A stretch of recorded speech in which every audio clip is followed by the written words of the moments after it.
बंदा सिंह बहादुर, जन्म नाम लक्ष्मण देव, 314 27 अक्टूबर 1670, 9 जून 1716, एक सिख योद्धा और खालसा सेना के जनरल थे।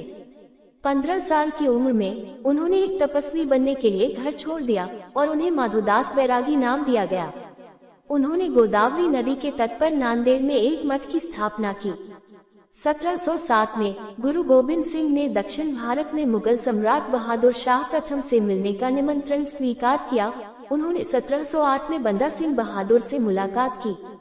बंदा गुरु गोबिंद सिंह के शिष्य बन गए और उन्हें एक नया नाम दिया गया, गुरबख्श सिंह, जैसा कि महान कोश 5 में लिखा गया है। बपतिस्मा समारोह के बाद वह लोकप्रिय रूप से बंदा सिंह बहादुर के रूप में जाने जाते हैं। वह खांडा, सोनीपत आए और एक लड़ाकू सेना इकट्ठा की और मुगल साम्राज्य के खिलाफ संघर्ष का नेतृत्व किया।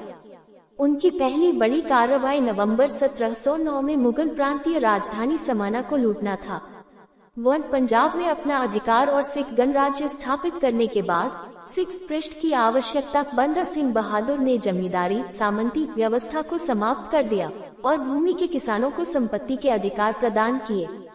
बंदा सिंह को मुगलों ने पकड़ लिया और 1715-1716 में उन्हें यातना देकर मार डाला गया। बंदा सिंह बहादुर का जन्म लक्ष्मण देव के रूप में एक हिंदू परिवार में किसान रामदेव के घर राजौरी, अब जम्मू और कश्मीर में 27 अक्टूबर 1670 को हुआ था। 7 स्रोत उनके पिता को भारद्वाज वंश के राजपूत, 8-9 या डोगरा राजपूत के रूप में वर्णित करते हैं। 10 हकीम राय के हवाले लक्ष्मण दास उर्फ बंदा साहिब। बंदा बहादुर की गाथा का दावा है कि उनका परिवार खत्रियों के सोढ़ियों कबीले से था। 1112 हालांकि ये दावा उन्हें गुरु गोबिंद के उत्तराधिकारी के रूप में चित्रित करने का एक प्रयास प्रतीत होता है, क्योंकि पूर्ववर्ती सिख गुरु सोढ़ी थे।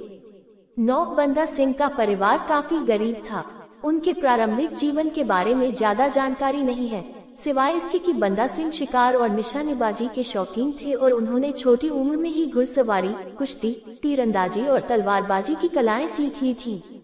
7 बंदा सिंह के प्रारंभिक जीवन के बारे में एक कहानी के अनुसार वह एक बार 15 वर्ष की आयु में शिकार कर रहे थे। मरती हुई हिरनी को देखकर बंदा सिंह दुखी हो गए। उन्हें तब और भी गहरा दुख हुआ जब उन्होंने हिरनी को काटा और देखा कि हिरनी के 2 बच्चे मर रहे थे, जो अभी पैदा भी नहीं हुए थे। इस घटना ने उन्हें बहुत आहत किया और बंदा सिंह ने सांसारिक मामलों को त्याग दिया और एक तपस्वी बन गए। वे जानकी प्रसाद नामक एक साथी तपस्वी के संपर्क में आए। प्रसाद ने बंदा सिंह का नाम, जो उस समय लक्ष्मण देव था, बदलकर माधोदास कर दिया। बंदा सिंह ने अपना डेरा मठ स्थापित।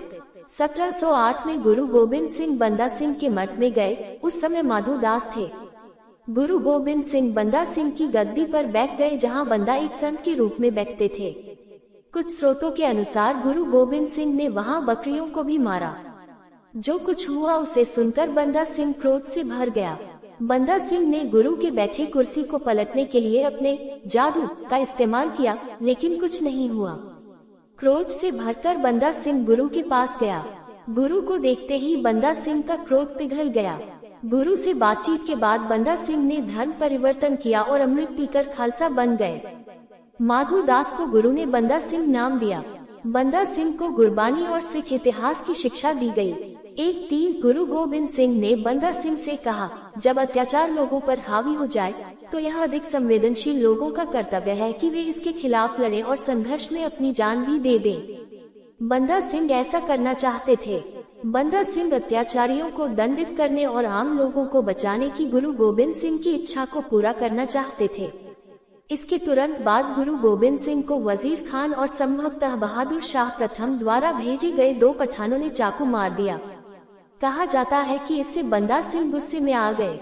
बंदा सिंह ने गुरु से पंजाब भेजने की विनती की ताकि वह सिखों पर किए गए अपराधों का बदला ले सके और अत्याचारियों को दंडित कर सके। सितंबर 1708 में गुरु गोबिंद सिंह ने बंदा सिंह को बहादुर की उपाधि दी और संघर्ष को आगे बढ़ाने के लिए अपना पूरा राजनीतिक और सैन्य अधिकार दिया।